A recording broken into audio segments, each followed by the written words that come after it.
Mr. Martin Griffiths, Secretary General, Special Envoy to Yemen, welcome. We are so happy to have you once again among us in Al-Arabiya. Thank you very much for inviting me. Thank you very much indeed. I'm very glad to be with you again.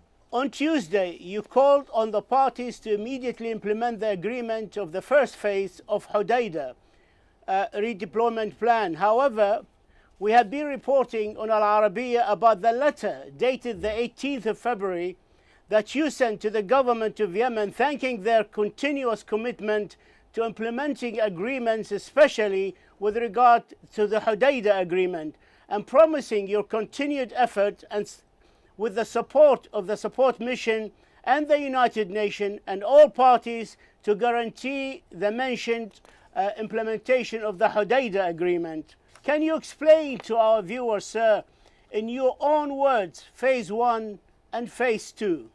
Essentially, I think what has been agreed, and it is extraordinarily welcome that it has been agreed, is, as you said, the phase one of withdrawals in Hodeidah, of redeployments, which we agreed together in Sweden on December the 13th of last year. And that essentially includes a first step, which is the redeployment of the Ansar Allah forces out of the two northern ports, Ras Isa and Saleh, and the other Salif, and secondly, in the second part of phase one, still redeployments out of Hodeidah port itself by Ansar Allah, and then some redeployments to the north and to the south by both parties in order to facilitate access to the Red Sea mills. As you know, we have all been very keen to get access to the Red Sea mills, which has up to 51,000 metric tons of wheat, sufficient to feed 3.7 million Yemenis for a whole month. So it's very important to get that access. So if we can get phase one done, as I hope we can, this will be a great day. In spite of your calls in the council, within the council, for an immediate implementation of phase one, we have not seen any tangible redeployment by the Houthis in the ports of Salif or Ras Isa until Thursday evening, until this evening. You called for immediate withdrawal, and so far we haven't seen anything. What can you tell us about any forthcoming withdrawal? Well, we're still wanting it. People don't always do what I tell them, as you've probably seen. But the agreements that were made in that committee, which met last Saturday and last Sunday in Hodeidah, huge compliment to the Governor of Yemen delegation, which crossed the lines, as you know, to go to the meeting in Hodeidah. Those two parties sat down for 2 days with General Michael Lollesgaard, and they agreed on these redeployments. As you say, we're still looking for that process to start. I have every confidence that this will start very soon. There is a lot of discussion about making sure that any redeployments that happen are properly monitored so that they can be verified internationally and appreciated. And we want to get this right, and we want to get this done. I'm still very confident, indeed optimistic, in this particular case, that we will see those redeployments happen. This will be the first time in years of this conflict that we see, based on a voluntary agreement between the two sides, redeployments of their forces.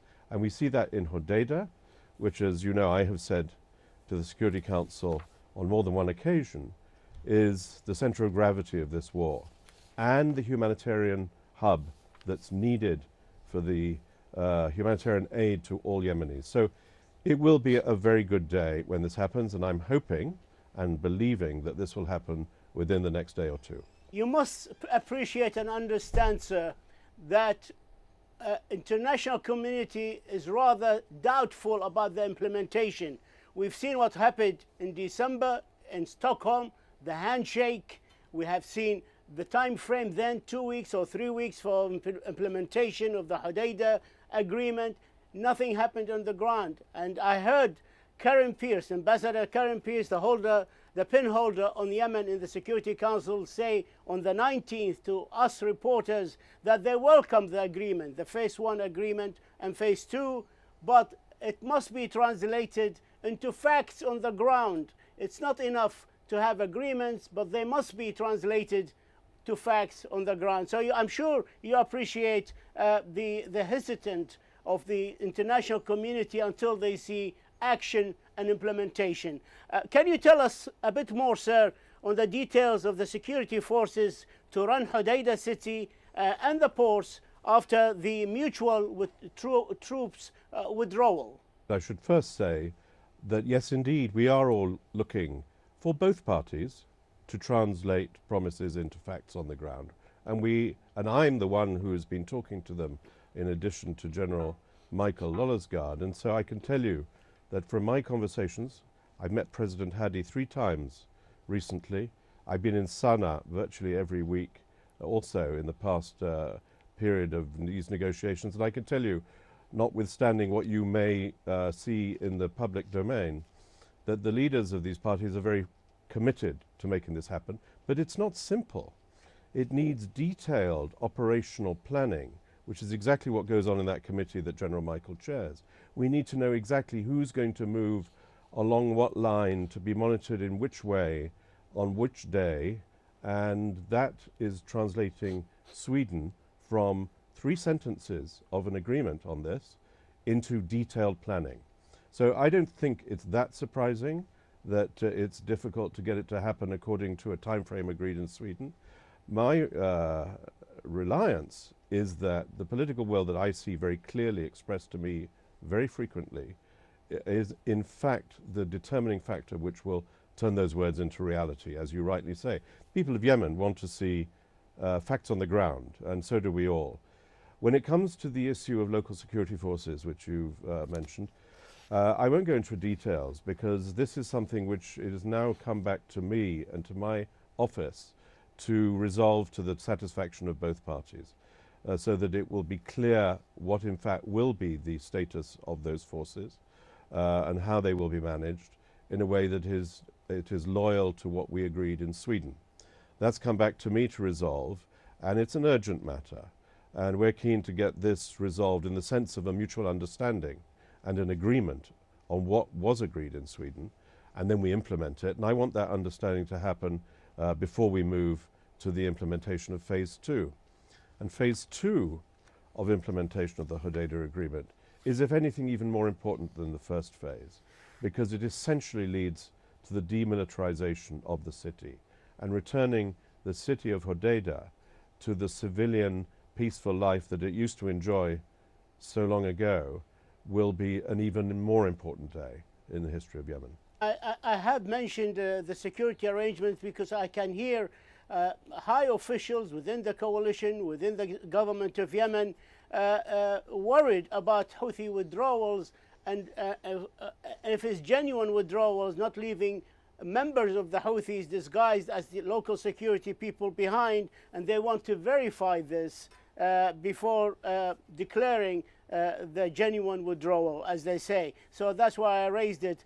But concerning the Hodeidah city, which is the home to roughly 600,000 people, half of whom are children, are you concerned if the redeployment of forces does not go according to plan, that these people will be in greater danger than they are now?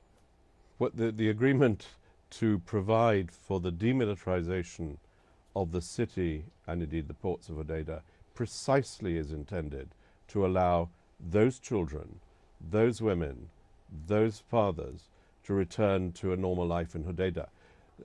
Life in the city of Hodeidah, I have been there more than once recently. It's no picnic what's going on there. We need to return it to the kind of daily life which Yemenis want, as you know, across the whole of their country. The idea of this agreement is to show for the first time, on the basis of an agreement between the parties and then their actions, that this can happen. And you know what's interesting already in Hodeidah? In small ways, we're seeing people return to the city. I think it's about 150,000 people left the city in recent weeks because of the battle. Some of them are coming back. Some of the shops are opening again. Some of the restaurants are opening. You see the small signs of life, which frankly is the reward that the parties have for what they promised in Sweden and what they will deliver, I am sure, in the coming days and weeks. Do we know when to expect negotiation to start in earnest between the parties on phase 2 to demilitarize Hodeidah, as you said, and open the humanitarian corridor to the mills on the Red Sea? As you and I have discussed before, and as you can imagine, this is the primary focus of my attention and the attention of my colleagues, because Hodeidah is never intended to be a solution to the conflict in Yemen, as you know. It's a stopgap. It's an interim arrangement. It's there to make sure that that port delivers food to the 12 million people in Yemen who daily depend on it, and that city is returned to normal life. But it's not a solution to the conflict. It's an achievement that the parties are giving to the people of Yemen on the way to a political solution. So we need to get back to consultations, in my view, as soon as we see tangible progress in Hodeidah. I don't want to go to the next round of consultations, and neither does President Hadi, and I'm sure neither does the Ansarullah leadership. I don't want to go to the next round to talk about Hodeidah. I want to go to the next round once Hodeidah is on the road to what we promised the people of Yemen, and to go to the next round to talk about what are the issues that we need to address to resolve the conflict permanently. Do we envisage having these direct talks on the future of Yemen and finding a political, peaceful solution for the whole crisis so that the Yemeni people can start living again? Can we envisage having these talks this summer? Oh, yes, indeed. I'm sure we can envisage that. I'm always cautioned, and as I think you know, I sometimes err on the side of speaking too much. I'm always cautioned from not speaking publicly about timing of consultations, but my hope and my plan and my aspiration on behalf of the Security Council and my senior, Mr. Guterres, is that we will be able to reconvene those talks in the near future. After we see that tangible progress on Hodeidah, which shows that promises made at consultations lead to action. After that test, if you like, is passed by the parties, then I think we should not hesitate to go swiftly to the next round of consultations, and it should happen as soon as practical at that point. Let's talk about the second test of the confidence-building measures, prisoners release agreement, the agreement that was signed even before the parties left to Stockholm in December, on the release of prisoners, detainees, and kidnapped persons, which was signed, as I said, before they left. Have we seen any fruit for this agreement? And since the government announced they are ready to apply your principle, all for all, why the delays? I'm very glad you raised this question because it's very close, not just to my heart. Obviously it is to us, but it is very close to the heart. It was the first thing that President Hadi said to me when I first met him back in March, about a year ago now. The first thing he said was, let us work to get all prisoners out, on both sides, all prisoners out. And a similar sentiment was given to me a few weeks later when I had my first meeting with Mr. Abdul Malik al-Houthi. So it's a cherished ambition to get all for all prisoners out. But let me be clear, getting all prisoners out, and that is our ambition and aspiration, doesn't mean to say that they all have to come out today. It means we have to work to get all of them out in a process of releases. My view, as I indeed said to the Security Council the other day, is that we have a proposal on the table which is being discussed between the parties that will provide for the release of a significant number. But I know that unless and until both parties agree that this is one step in a larger process to get them all out, we need to reassure them on this. And once we have reassured them on this, I would like to think that we can get those prisoners who are currently verified as being in particular prisons and jails and being of good health, that they can be released with the help, as you know, of the International Committee of the Red Cross. I had the privilege a couple of weeks ago here in Amman in Jordan to sit with the president of ICRC, Peter Maurer, and he was telling me how committed his organization is to working very closely with ours, in fact, with the UN on this. It's a very, very important issue, and I would love to see the day come very soon when we can get at least a first batch of prisoners out. Mr. Griffiths, can you assure us and our viewers that prisoners who are not Yemeni nationals, that they belong to countries friendly to the government of Yemen or from the coalition, will get a fair treatment also and will not be used by the Houthis as bargaining chips within this frame of prisoner exchange? I can assure you, indeed, and I can point to the fact that a Saudi, by the way, one of those nationalities, a Saudi prisoner, tragically ill, was released unconditionally and unilaterally by the Ansar Allah a few weeks ago, and because we all felt very strongly, and I know this obviously felt very strongly in Riyadh as well, for good reason, that there are cases where there should be unconditional releases. Just allow people to go home. In this case, this man was very, very ill, and you know what happened after that?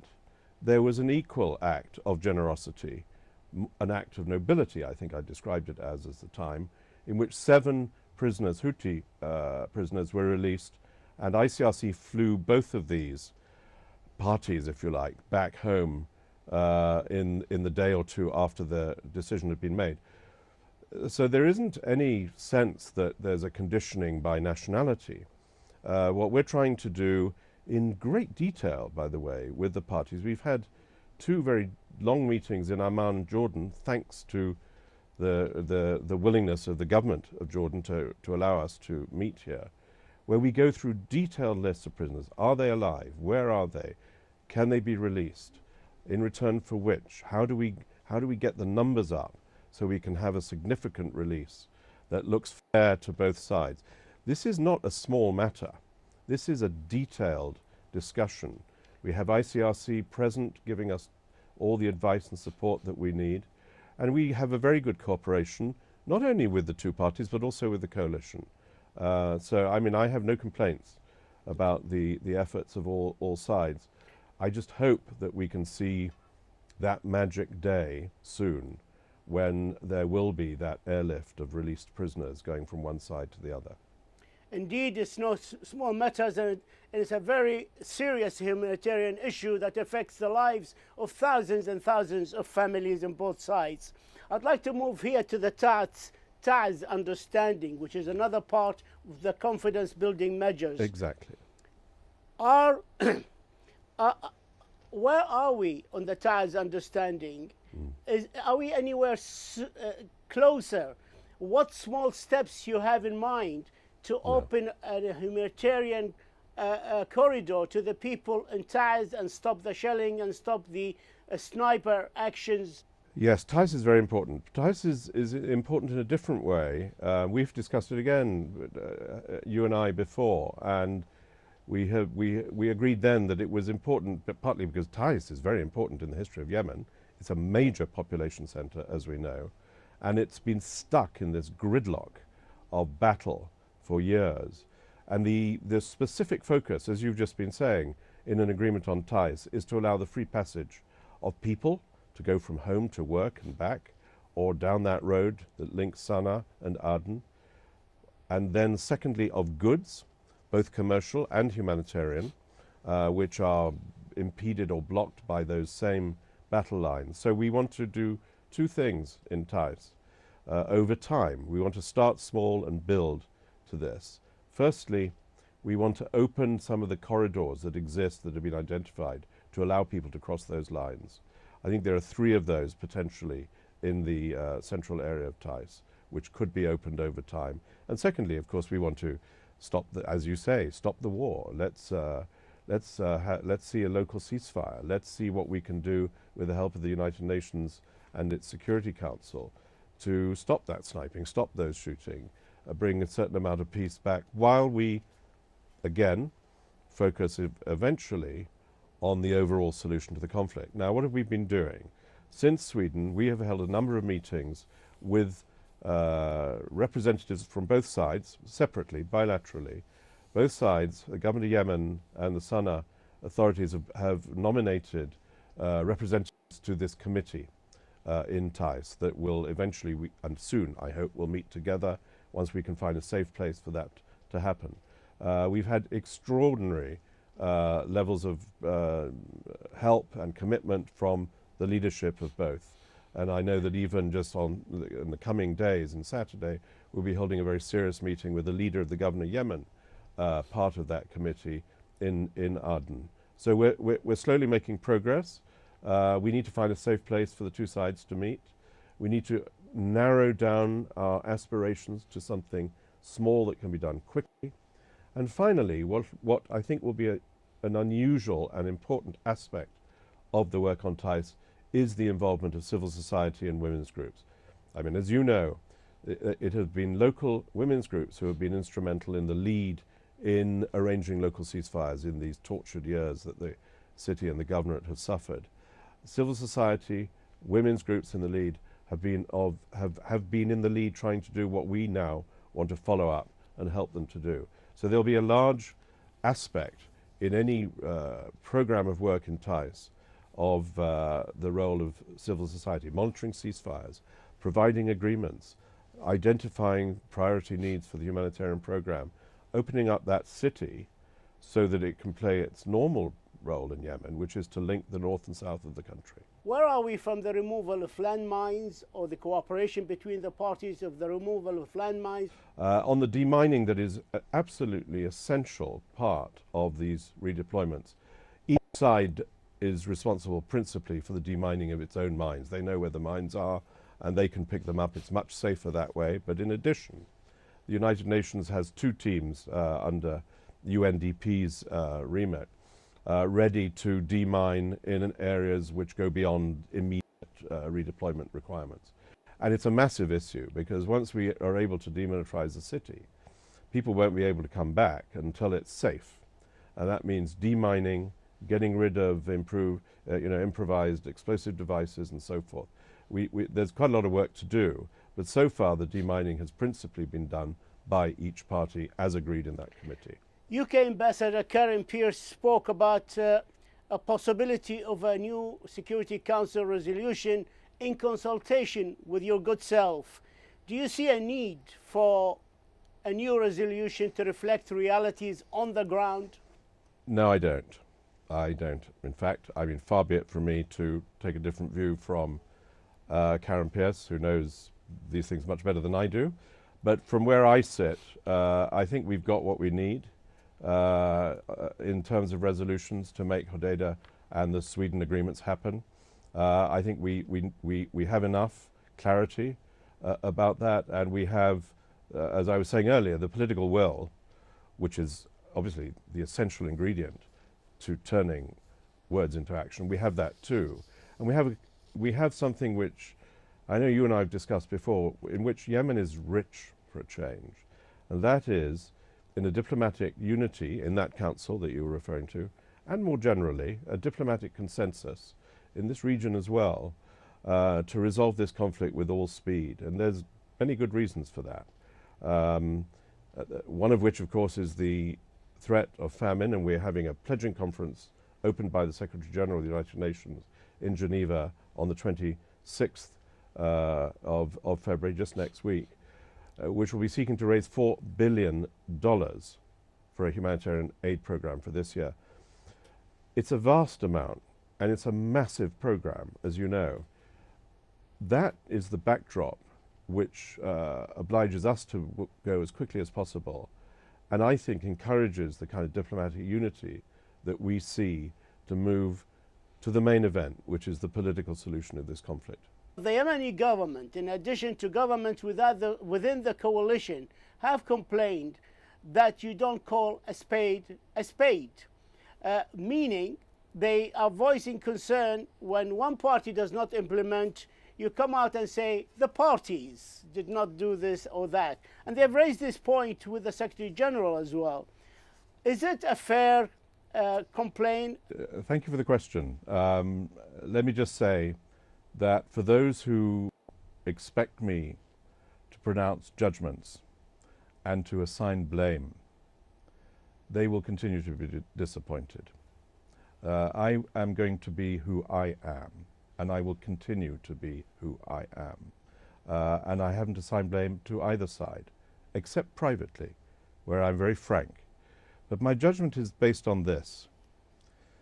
There may be some satisfaction in some quarters, and this goes across the political spectrum, by the way, to finding fault with or assigning blame to one side or the other.